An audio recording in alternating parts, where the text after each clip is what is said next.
If you're curious about kitesurfing or you're just about to take lessons, then this video is for you. I'll outline the main steps involved in learning to kitesurf, and I'll give you the pros and cons of the sport to help you decide if it might be for you. Let's look at a typical learning journey. Firstly, it's all about the kite. You have to learn to pilot a power kite. Your instructor will start you off with a kite that's not big or powerful enough to do you harm, so you can learn to pilot it safely. This first kite will probably be a small, self-inflating kite like this. These are commonly known as trainer kites. Then you'll move on to an inflatable kite, much like you'll see most kite surfers using, except you'll have a smaller size for safety. In some situations, you may begin with an inflatable kite. You will learn to steer your kite, to control its power, to use its safety systems. You'll learn a procedure to down the kite and recover it. You'll learn how to relaunch a kite from the water. You'll learn where and when it's safe to fly a power kite. You'll learn how to set up and inspect your gear, and how to pack it away. You'll learn how and where to launch and land a kite, and so on. You will learn all of this on an undersized kite without much power, with full safety gear, plus many other safety precautions provided by your instructor. At first, simply piloting the kite will take your full concentration.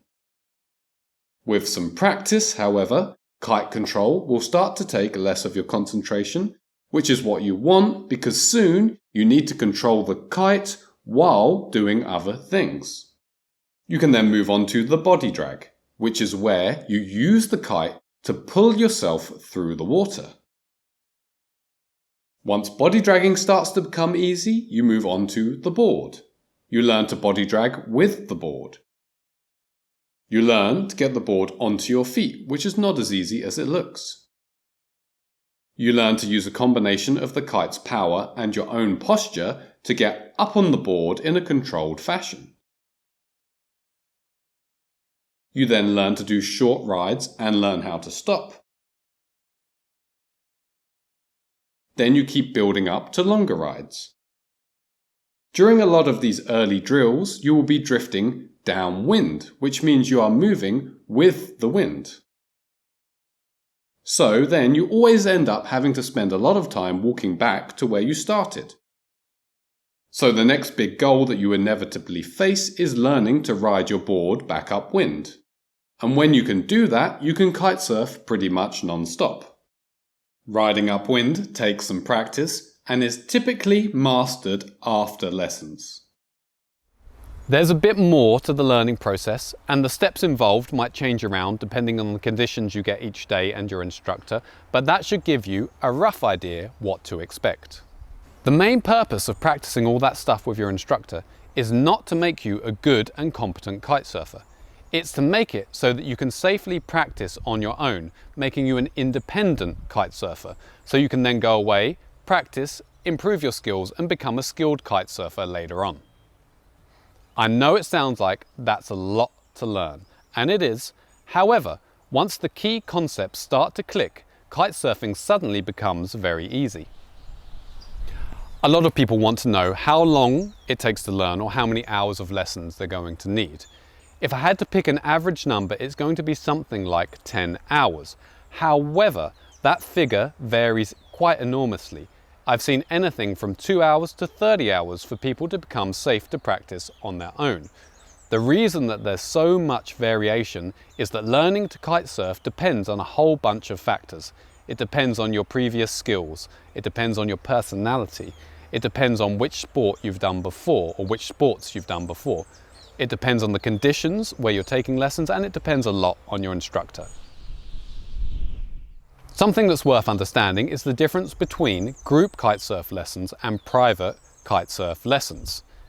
Generally speaking, it's normally only safe for the kitesurf instructor to have one kite up amongst their student or students.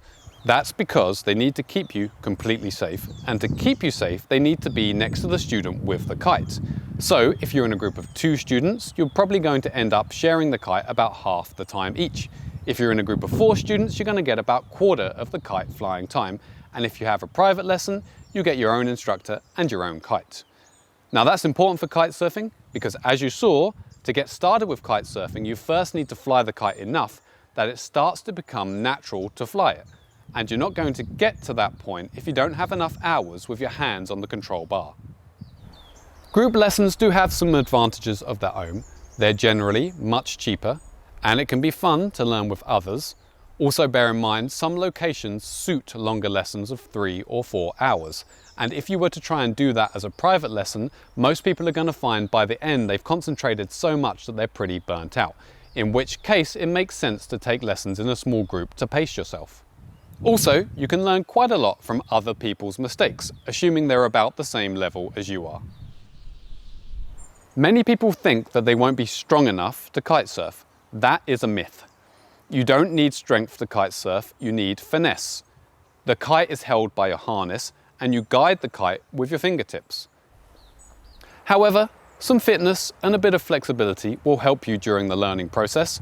Also, it's essential that you can swim, and it helps if you feel very comfortable in the water.